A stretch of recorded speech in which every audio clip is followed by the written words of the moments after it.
ओम शांति 17/8/2021 प्रातः मुरली। ओम शांति। बाप दादा मधुबन। बाबा कहते हैं, मीठे बच्चे, बाप और वर्षे को याद करने में तुम्हारी कमाई भी है तो तंदुरुस्ती भी है। तुम अमर बन जाते हो। प्रश्न है, हृदय को शुद्ध बनाने की सहज युक्ति कौन सी है? बाबा का उत्तर है, कहाँ भी रहो ट्रस्टी होकर रहो। हमेशा समझो हम शिव बाबा के भंडारे से खाते हैं। शिव बाबा के भंडारे का भोजन खाने वालों का हृदय शुद्ध हो जाता है। प्रवृत्ति में रहते अगर श्रीमत प्रमाण डायरेक्शन पर ट्रस्टी बनकर रहते हो, वह भी शिव बाबा का भंडारा है। मन से सरेंडर हैं। ओम शांति। जन्म जन्मांतर आधा कल्प बच्चों ने सत्संग किए हैं।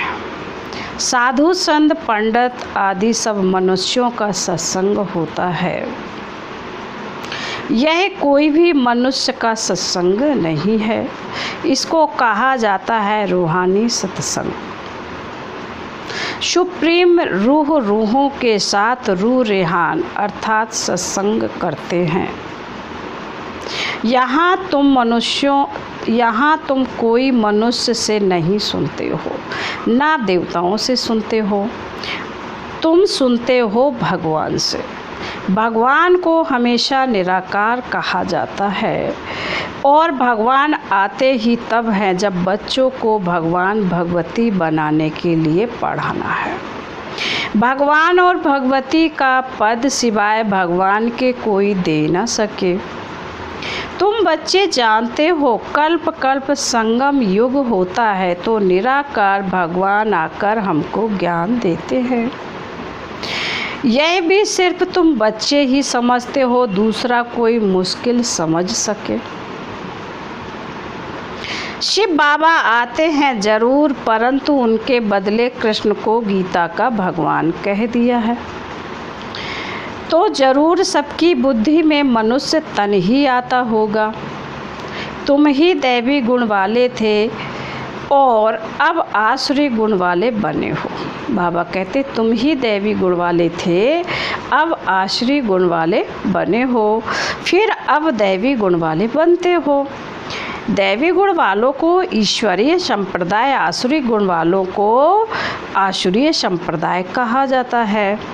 अब निराकार बाप निराकार संप्रदाय अर्थात आत्माओं को पढ़ाते हैं, इसलिए कहा जाता है ईश्वरीय संप्रदाय अथवा रूहानी संप्रदाय, जिन्हें रूहानी बाप आकर पढ़ाते हैं।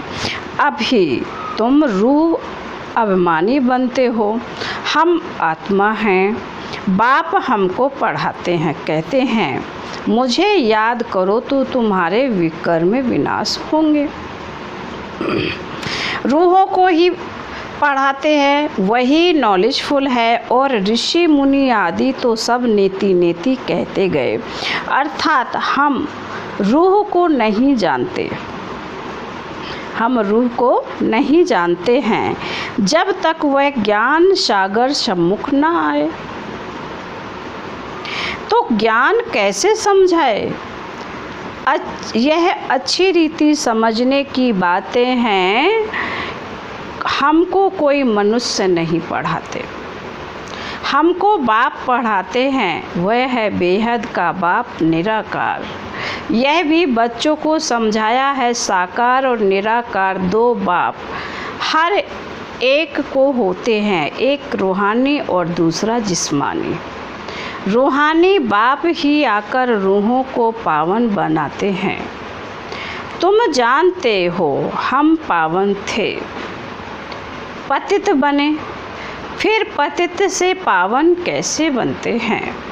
चित्र भी सामने है। बाबा राय देते हैं कि घड़ी घड़ी चक्र के सामने जाकर बैठो तो बुद्धि में सारा ज्ञान आ जाएगा कि हम अभी संगम युग पर बैठे हैं और सभी अपने को कलयुग में समझते हैं। कलयुग को घोर अंधियारा कहा जाता है। अभी तुम हो संगम पर, अभी तुमको रोशनी है। सतयुग में फिर तुमको यह ज्ञान नहीं मिलता। बाप जब आते हैं तब ही घोर सोजरा होता है। यह संगम युग है ही कल्याणकारी युग। इन जैसा युग कोई होता ही नहीं। जबकि बाप आते हैं संगम युग को कल्याणकारी नहीं कहें, सतयुग को कल्याणकारी नहीं कहेंगे। बाबा कहते हैं इन जैसा युग कोई है नहीं। जबकि बाप आते हैं सतयुग को कल्याणकारी नहीं कहेंगे। वहाँ किसी का कल्याण नहीं होता है। कल्याण संगम पर ही होता है। सतयुग में तो है ही कल्याणकारी। संगम पर कलयुग को सतयुग कल्याणकारी बनाते हैं। संगम पर कलयुग को सतयुग में तो है ही कल्याण। बाबा कहते सतयुग में तो है ही कल्याण। संगम पर कलयुग को सतयुग कल्याणकारी बनाते हैं। तो अब तुम्हारा देखो कितना कल्याण होता है। सिर्फ बाप और वर्षे को याद करने में कितनी तुम्हारी कमाई है। कमाई की कमाई भी है और तंदुरुस्ती की तंदुरुस्ती भी है। तुम्हारा जीवन अमर बनता है। तुम्हारी अभी अकाले मृत्यु नहीं होती। तो बच्चों को कितनी खुशी हो रहनी चाहिए, क्योंकि तुम्हारी बुद्धि में सारी नॉलेज है। यहाँ तुम बच्चे आते हो तो पुरुषार्थ कर म्यूजियम में चित्रों पर समझाने के लायक बनना चाहिए। अपने को लायक बनाने के लिए 7-8 रोज बैठकर सीखो। प्रैक्टिस हुई, झट भागा सर्विस पर। सर्विस करके फिर लौट आए, यह सीखना तो बहुत सहज है। चित्र को सामने देखने से ही बुद्धि में आ जाता है कि हम संगम पर बैठे हैं। इतने यह सब वापस जाने हैं। अभी बाप स्वयं आए हैं। बच्चों की कितनी इज्जत रखते हैं। दूर देश का रहने वाला आया देश पराए। रावण का देश पराया देश है ना। राम के देश में तो कभी रावण आ ना सके। इस पर एक कहानी अथवा कथा भी सुनाते हैं। जो भी कथाएं सुनाते हैं वह सब हैं कहानियाँ। ना तो कहानियों में कोई सार है, ना नॉवेल्स में कोई सार है। नॉवेल्स भी कितने ढेर बिकते हैं। सिर्फ नॉवेल्स बेचने वाले लखपति हो जाते हैं। अभी तुम बच्चों की परवरिश तो बाप के हाथ में है। बस तुम्ही से खाऊं, अर्थात तुम्हारे ही भंडारे से खाऊं। तुम्हारी सारी परवरिश यहाँ ही होती है। जो सरेंडर हो जाते हैं उनकी परवरिश तो होती ही है। लेकिन जो मन से भी समझते हैं कि यह सब कुछ ईश्वर का, बाप का है, मैं ट्रस्टी हूँ, हम श्रीमत पर ही चलकर खर्चा आदि करते हैं, ऐसे जो समझते हैं वह भी शिव बाबा के भंडारे से खाते हैं। शिव बाबा के भंडारे से खाने से हृदय शुद्ध होता है।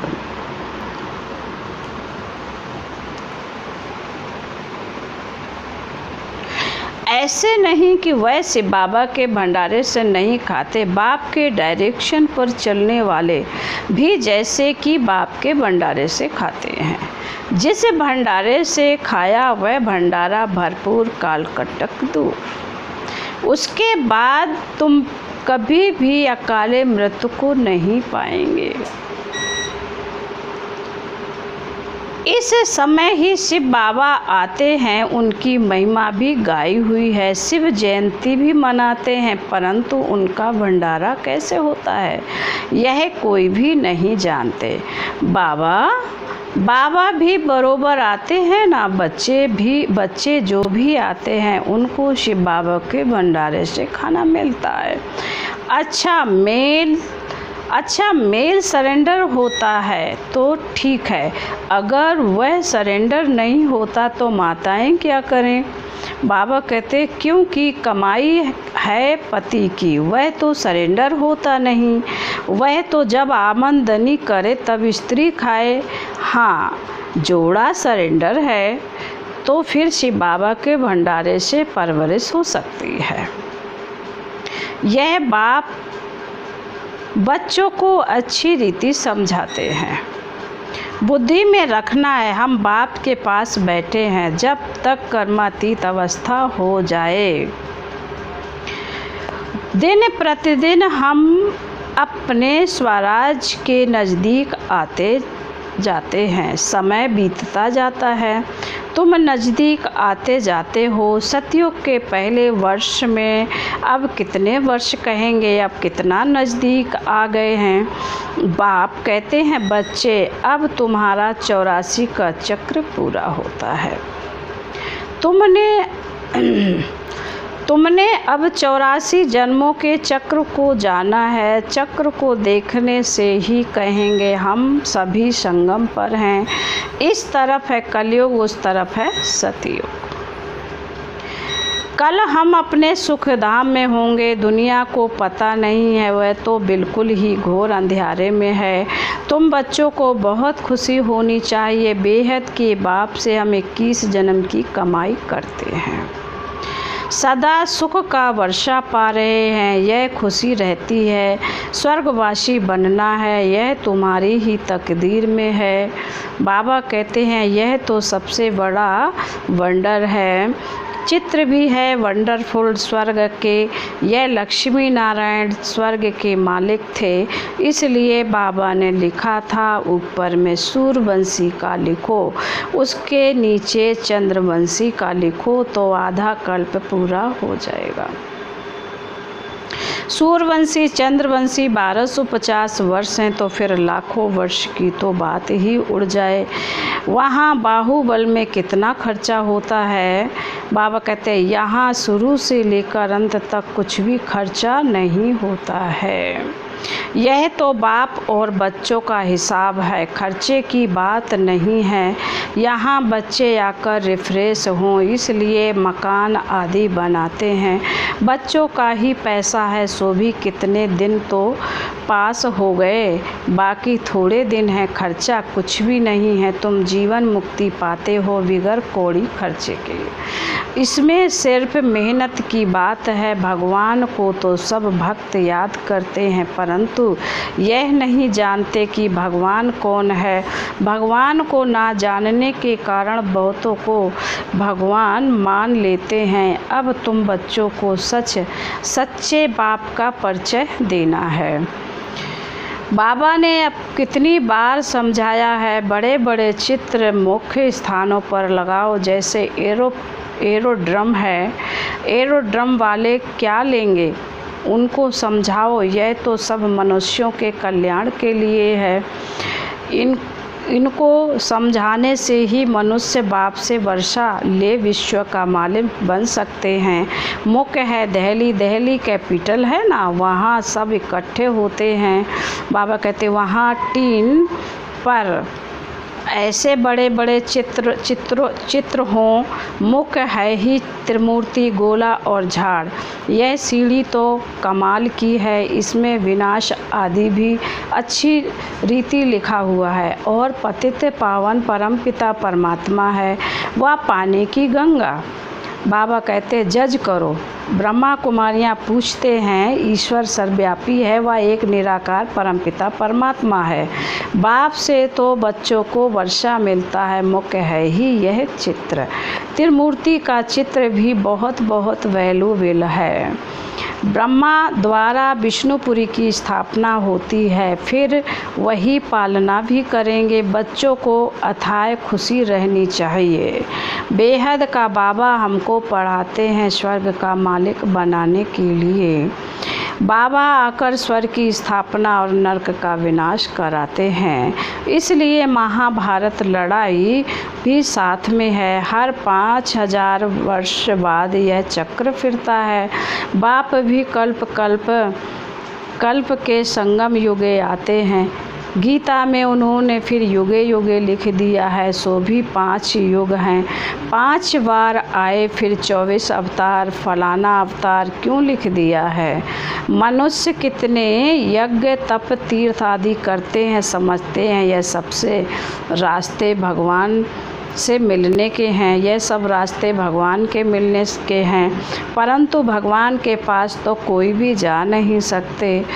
आधा कल्प कितना माथा मारा है, जन्म जन्मांतर फेरे लगाए हैं, यह किया फिर भी बाप नहीं मिला। अभी बाप तुम बच्चों के कितना नज़दीक है, तुमसे बात कर रहे हैं, तुमको समझा रहे हैं, तुम समझते हो। कल्प कल्प हूबहू हम ऐसे मिलते हैं, जो कुछ बीता कल्प कल्प होगा वही दादा जौहरी होगा, फिर उसमें ही बाबा प्रवेश करेंगे, फिर वही बच्चे आकर बाप के बनेंगे और फिर से स्वर्ग का वर्षा लेंगे। यह बाप का तुम बच्चों के साथ अनादि अविनाशी पार्ट कल्प कल्प ऐसे ही रिपीट होता रहता है। फिर बाबा कहते अच्छा मीठे मीठे शिकीले दे बच्चों प्रति माता पिता बाप दादा का याद प्यार और गुड मॉर्निंग। रूहानी बाप की रूहानी बच्चों को नमस्ते। हम रूहानी बच्चों की रूहानी बाप दादा को याद प्यार और नमस्ते नमस्ते नमस्ते। ओम शांति ओम शांति ओम शांति। धारणा के लिए मुख्य बाबा कहते हैं, नंबर 1, यह कल्याणकारी संगम योग है। इसमें हर बात में कल्याण है, कमाई ही कमाई है। बाप और वर्षे को याद कर 21 जन्म के लिए जीवन को अमर बनाना है। नंबर 2, प्रवृत्ति में रहते मन बुद्धि से सरेंडर होना है, श्रीमत पर खर्चा करना है, पूरा ट्रस्टी होकर रहना है, शिव बाबा का भंडारा भरपूर, कालकंटक दूर। वरदान है विस्तार की रंग बिरंगी बातों से किनारा कर, मुश्किल को सहज बनाने वाले सहज योगी भव। इसका स्पष्टीकरण है वरदान का, जब बाप को देखने के बजाय बातों को देखने लग जाते हो तो कई क्वेश्चन उत्पन्न होते हैं और सहज बात भी मुश्किल अनुभव होने लगती है।